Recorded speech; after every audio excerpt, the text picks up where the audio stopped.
काय सांगाल, आज तुम्हाला नोटीस न देता काही न करता फक्त 10 दुकानांना त्यांनी काय पत्र दिले, नोटीस दिले, 16 लोकांना पत्र दिलेलं आहे त्यांनी. काय सांगाल? हे बघा, ही कारवाई त्यांनी करायला नव्हती पाहिजे. आम्ही खूप त्यांना निवेदन दिलेले आहेत. याच्या अगोदर आम्ही त्यांना अर्जही केलेले आहेत की आमचे भाजी मार्केटला तुम्ही अगर तोडत असेल, नवीन बनवत असेल, तर मला फक्त एवढंच बोलायचं आहे की तुम्ही मतलब जे आता इथं भाजी विकताय त्यांना पर्यायी जागा कुठली दिलेली आहे. तर शिल्पी साहेब आले होते, त्यांनी आम्हाला बोलले की पर्याय जागा तुम्हाला भागं देतो म्हणून. भागं देतो तर मागचे ते जागा त्यांची नगरपालिकेची आहेच नाही, तर ती जागा आम्ही कशी घेणार? तो 10-15 दिवसात आम्हाला उठवून टाकणार. 10-15 दिवसामध्ये उठवल्यानंतर मग बाकीच्या गरीब लोकांनी जायचं कुठं? कुठं विकायचं? कुठं व्यवसाय करायचा? यांनी धंदे कुठं करायचे? म्हणजे गरिबासाठी आज कोणीच नाही का? बरं, या गोष्टीवरती तुमची काही चर्चा वगैरे झाली का महानगरपालिकेच्या बद्दल? हो, महानगरपालिकामध्ये आमची चर्चा झाली. जे आयुक्त साहेब आहेत त्यांच्याशी आमचं बोलणं झालेलं आहे.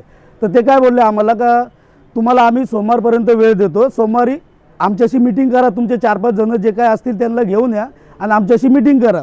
मीटिंग करून सनी तर त्यांनी बोललं की तुमचे भाडे बाकी आहेत.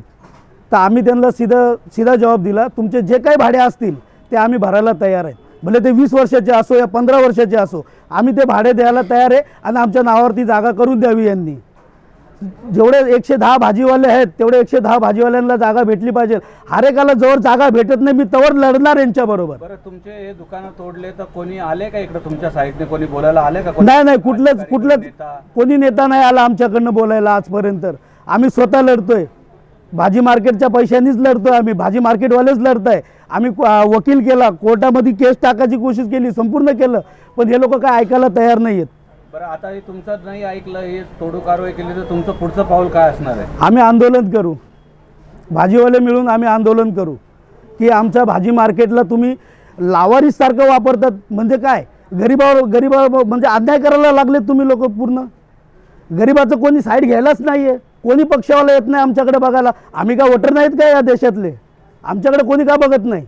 हे भाजी मार्केट तोडून तुम्हाला चांगलं सुशोभीकरण करून देऊया. आम्हाला लेखी हमी द्यावी, त्यांनी लेखी हमी द्यावी का तुम्हालाच 110 लोकांना हे भाजी मार्केट देण्यात येणार. 110 लोकांना, पूर्ण 110 लोकांना जोपर्यंत जागा भेटत नाही तोपर्यंत माझा लढा चालू राहणार. गेले 40 वर्ष आम्ही इथं भाजीचा व्यवसाय करतोय. 110 लोक म्हणजे त्यांचा परिवार, त्यांचे नातेवाईक, कमीत कमी आम्ही 5000 लोक आहेत. 5000 लोक आम्ही येणाऱ्या इलेक्शनमध्ये निषेध करणार. आम्ही इलेक्शनला आणि कोणीही वोट करणार नाही. आमचा 5000 लोकांचा परिवार, कोणताही आमदार आला या खासदार आला, आम्ही तरीसुद्धा वोट करणार नाही. वोटिंगला आम्ही निषेध करू. आम्हाला इथं जागा पाहिजे भाजी मार्केटमध्ये. तुम्ही जवळ आम्हाला जागा देत नाही तवर हे भाजी मार्केट तोडण्यात येऊ नये, आमची ही नम्रपणे तुम्हाला विनंती आहे. साहेब, आज इथं भाजी मार्केटमध्ये तुम्ही 5 नंबर भाजी मार्केटमध्ये तुम्ही सर्व जमा झालेले आहात.